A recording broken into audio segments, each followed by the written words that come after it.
Okay. Good afternoon, everyone. Thank you for being here, and I want to thank Senators Murray, Shaheen, and Murphy, stalwart members of the Appropriations Committee, for being here with us.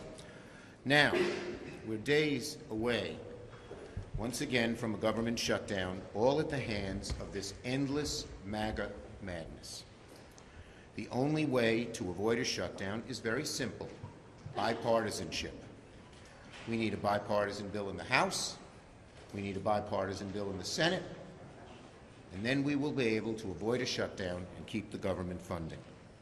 Yet, this week, House Republicans are trying everything but bipartisanship, even though everyone knows their proposed CR is a total non-starter in the Senate, and it has no Democratic input. Instead of pretending to aim for bipartisanship, as I said, instead of aiming for bipartisanship, this bill had zero Democratic input. It calls for a crushing 8% cut to virtually all non-defense spending. Extreme Republicans are dead set against raising costs and lowering safety for American families. The American people need to know just how bad the House Republican extreme CR truly is. It is slapdash, it is reckless, it is cruel. It is a slapdash, reckless, cruel CR.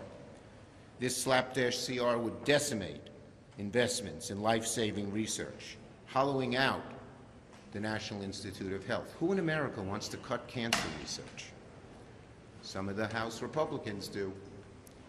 This reckless CR would lower public safety, cut back on drug and food inspection, weaken wildfire prevention, and eliminate law enforcement officers, weakening our battle against violent crime and the scourge of fentanyl. Who wants to do that? Some people in the House, some MAGA Republicans in the House. And this cruel CR would gut investments in K-12 education, slash resources for suicide support services, upend tribal investments, cut loans to small business and to rural communities, which so much need them. And this isn't rhetoric. Here are the facts about how the CR's cuts would have on real impact. K-12, 110,000 children would lose access to Head Start. Social Security, people applying for disability benefits would wait 2 months longer. Law enforcement and police, 4,000 fewer FBI personnel, including agents who investigate crimes. 800 fewer Custom and Border Protection agents and officers. Nutrition assistance, hungry families and children. 60,000 seniors would be robbed of Meals on Wheels. 2.1 infants and children would be waitlisted for WIC. 300,000 households, including 20,000 veterans, 90,000 seniors, would lose housing choice vouchers.